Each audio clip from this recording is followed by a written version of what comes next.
And the Easter egg itself and the story implications, I cannot believe that I'm saying this, right? And I couldn't Say it, believe it brother. when you first told Say it, me brother. Say it, Chaos brother. is canon. Dead of the Night is canon. Dead of the Night is canon. Voyage of So Despair, it's canon. so this means Duran Fong and Terra Maledicta are also Chaos maps. Bruh. or, or does it mean that Chaos are Dark Ether maps? True. Yeah, Ancient Eel is my favorite Dark Ether map, guys. I love Ancient Evil. It's the best Dark Ether map of all time. But bro, Chaos is That's back. How that's crazy crazy. is that? And here's the thing, right?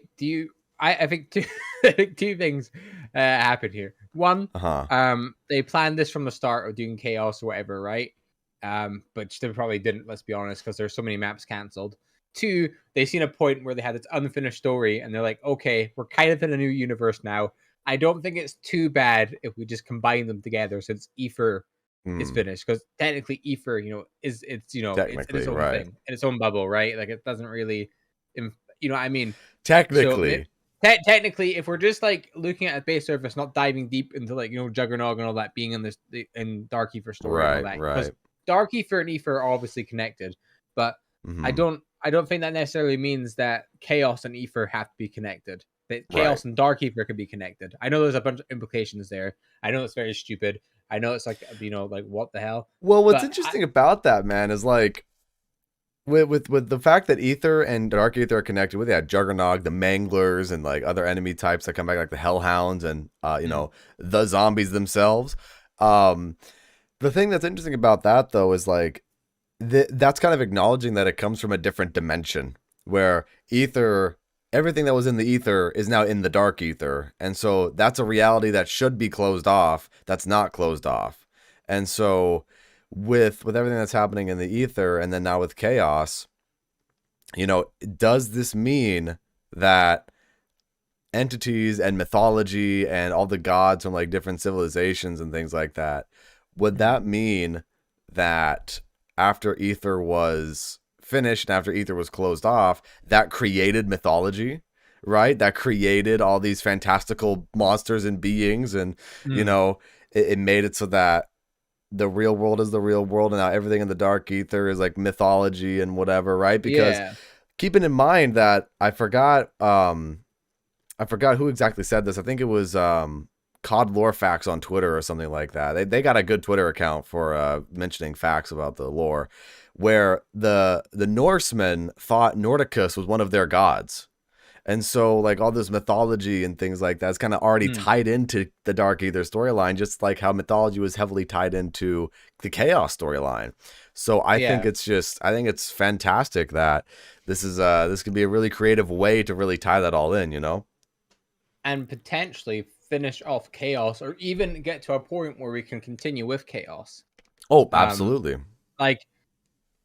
The thing is, right, I don't know how it would work, right? Because it's very complicated. The Chaos crew, if they were going to be playable again, it would be the case that it'd be for radios and stuff again. Right. But even with that, it's like they're in a completely different time period. Like when this Chaos actually it takes place during World War One. Yeah, so Chaos is mainly during like the 1910s and World War One kind of time, right? And so even further back to Vanguard, the previous Vanguard. But I mean, that's not that far off though. You're talking about like 20, 30 years. Yeah, that's true. So it's kind of, so with Dark Ether and Vanguard, so Vanguard would be the sequel to Chaos in a way. So with all the prima materia and the Sentinel artifact and all that, when De Wahrheit and the German researchers with von List and things like that discovering all these artifacts and discovering all this stuff, you could make the argument that they're just picking up where the Order left off, basically, and where the Order was trying to figure out and find all the Sentinel artifacts and figure out what the Sentinel artifacts could all do. And now I've seen a lot of people say, oh no, we didn't get a Sentinel artifact in Shinonuma, but come on.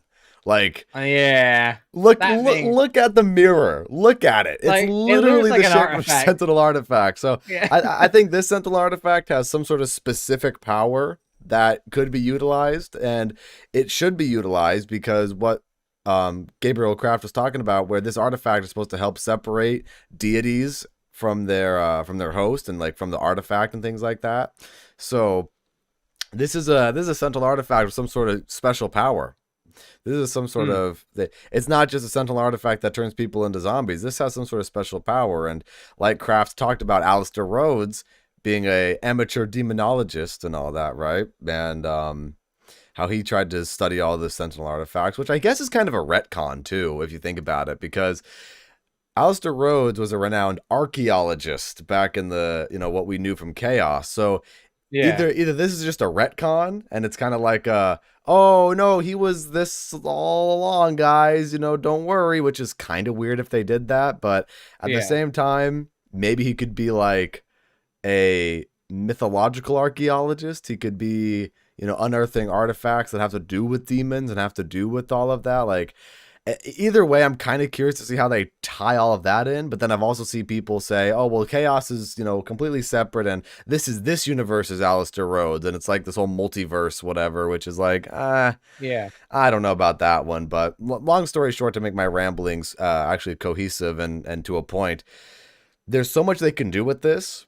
And there's so many tie-ins they can have with the Order, with Scarlet and Diego and all the characters. And hopefully give them a little bit more depth with Dark Ether, and hopefully give Chaos a little bit more of a stable ground to stand on right now, because we don't Yeah. have a lot for Chaos. And Mhm. if they're able to do this in a coherent way, then I'm all for it. But my message to Treyarch would be, don't force it, No, because focus on this yeah, new story, and then if it feels right to add them in at some point or reference them, go right, ahead for it. If not, don't, because yeah, in the nicest way, I think people will be able to tell. You know what I mean? And right, it's like no, if they absolutely. start trying to like force it in. My question would be, how early on do you think they planned this bombshell? If a quote. Do you think they planned it like? Do you think after Black Ops 4 ended, they thought, okay, no more chaos, or do you think they thought, okay, how do we bring this back in our new universe so it wasn't all wasted? That's Because a tough question. it's an interesting thing to think about, right? Of Because course. like even thinking about Cold War, right? Like, were they thinking about it during Cold War? Were they thinking about the fact the community says that all these maps are good, but they lack like flavor, personality, and they reflected back to what's it, chaos, and thought, oh Mhm. well, that had a bit of personality in it, people might not have liked it as much because the new story and the Mhm. characters and stuff, but I think one thing it wasn't lacking was personality. Did they reflecting back on that because they could use it? Yeah. What See, like that it's here's so the hard thing to about pinpoint that. when, yeah, The thing about that is, I think when it comes to what they're thinking of doing with all of this, I think they did something kind of tricky here, where they kind of laid out the groundwork for an opening to have Chaos come back in a way, because you have Dark Aether mythology, you have this Dark Aether lore, and the old ones and the ancient gods and things like that. Where, of course, in the Chaos storyline, the perks by themselves, the perk machines were gods with Danu, Ra, Odin, and Zeus. So yeah, there's already kind of a connection there. I know some people will be like, well, causation doesn't equal correlation, right? And it's like, okay, but when you see all this line up and you see the fact that this is kind of an opening for them to introduce something like that, where the Forsaken is basically a Dark Ether god, Zykov became a god yeah. and killed other gods, basically. And that's confirmed from intel and things like that. And those gods are obviously going to be Nordicus and Victor, Belikar, and all the ones we've been used to, right? So I think there's an opening for them to always do that, but I don't think that was their original plan per se, because I Yeah, think with the Dark Ether storyline, they definitely needed to establish more of that Dark Ether lore, and to be like, okay, these are Dark Ether demons, and this is what happened before the Forsaken showed up, and this is what, this is like the hierarchy of the land. And then it'll help us explain why we are where we are in Die Machina, and then mhm, of course leading up to Forsaken. But I think when it comes to just writing the story, I think Chaos was always maybe considered, because even though Jason Blundell is gone, Craig Houston's still there, and Craig Houston yeah, helped Jason Blundell write Chaos. Now, although yeah. Chaos might be Jason Blundell's like treasure Child, here, right? Like, this yeah, is, a lot of people attribute Chaos to just Jason Blundell himself. Craig Houston is still the lead writer. Jason Blundell, although it might be his original story, Craig Houston's still the writer who knows yeah, about Jason's vision and knows about, Chaos, and still has all that information in the back of his mind. So I don't think they wanted to necessarily give up on chaos, but at the same time, I think they needed to find a more natural way to implement it in, and they needed to Yeah. find more of a way to say, okay, well, ether is over, and now that's Yeah. all tucked away. And because ether went into the dark ether and created basically a new reality for everybody, right? Because the reality we currently live in with the Black Ops Cold War storyline and the Vanguard zombie storyline, nothing in ether happened. No Derides and Drak, no Shadows of Evil, none of that ever happened. No last gen Richtofen. So No nothing. yeah, exactly. So you could make the argument too that yeah, chaos and ether are separate because it's a new reality that was created. And you know, it could be the fact of the matter that dark ether is chaos because of that fact that the ether is now banished to a different alternate dark dimension. So Yeah. I feel like that could be one thing. That could be one thing where they maybe had plans for it in the back of their mind and they were always waiting for some little way to implement it in. They were always waiting for some little, okay, now let's ease it into the story a little bit now. Yeah. Or thought number two, they're like, shit, nobody likes this game. What do we do? What do we do to make people like this game? They're at a table. Yeah. They're at a big conference table. All right, guys. Vanguard isn't doing too hot, okay? They don't like Duran Fang. They don't like the middle one that I can't remember the name of. But we need to do something new. We need to do something old. We need to bring back old maps that they like, but we need more. What do we do? The guy in the back, the janitor, right? The janitor's just cleaning. You know, you could add, you could bring chaos back. You could make that canon. I'm sure there's people that would like that. And then he got promoted to president of the company.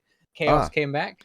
And then the community is, you know, because I mean, whether you like it or hate it, right? Whether you like chaos or hate chaos, it's definitely so interesting to think that now it's technically canon in the universe. Right. After they were so hell bent on making it like, no, it's not going to be canon. But see, that's the thing, though, right? It is separate from ether. But, obviously, they never claimed it was separate from dark ether because obviously, you know? right? That wasn't a thing, right? But I think people just had it in their heads that, like, in general, it just wouldn't come back. Especially after it ending so soon and so suddenly. We know the leaks. We know, like, the info that, you know, are they true or not? You know, it's up to you to decide. Maybe not.